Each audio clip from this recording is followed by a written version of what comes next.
The Fault in Our Stars by John Green. Chapter 15.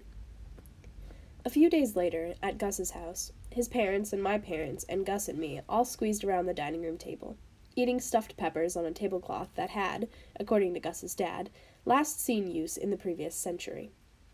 My dad: "Emily, this risotto." My mom: "It's just delicious." Gus's mom: "Oh, thanks. I'd be happy to give you the recipe."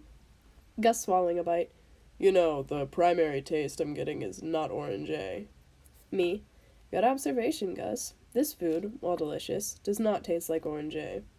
My mom: "Hazel." Gus: "It tastes like..." Me: "Food." Gus: "Yes, precisely. It tastes like food.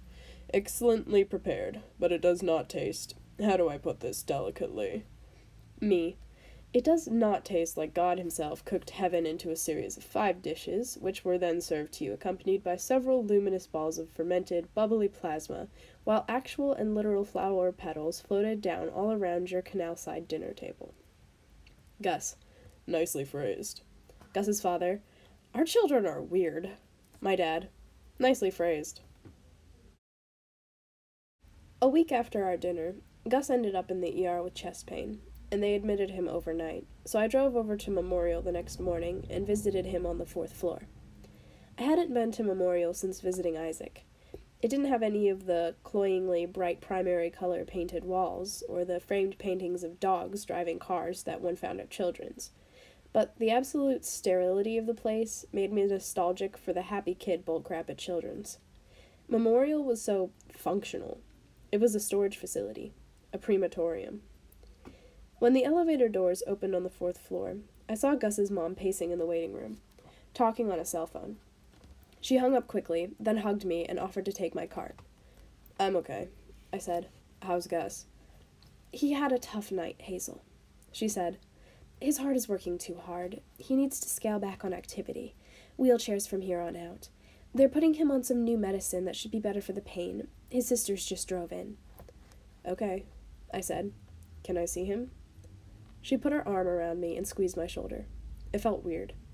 "You know we love you, Hazel, but right now we just need to be a family. Gus agrees with that, okay?" "Okay," I said. "I'll tell him you visited." "Okay," I said. "I'm just gonna read here for a while, I think." She went down the hall, back to where he was. I understood, but I still missed him.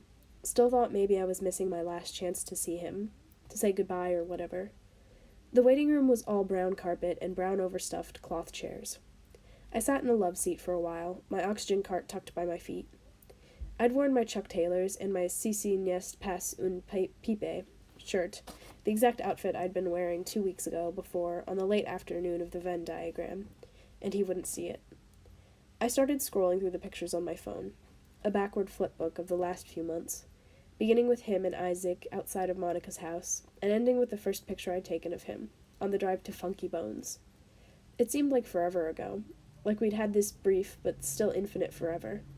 Some infinities are bigger than other infinities.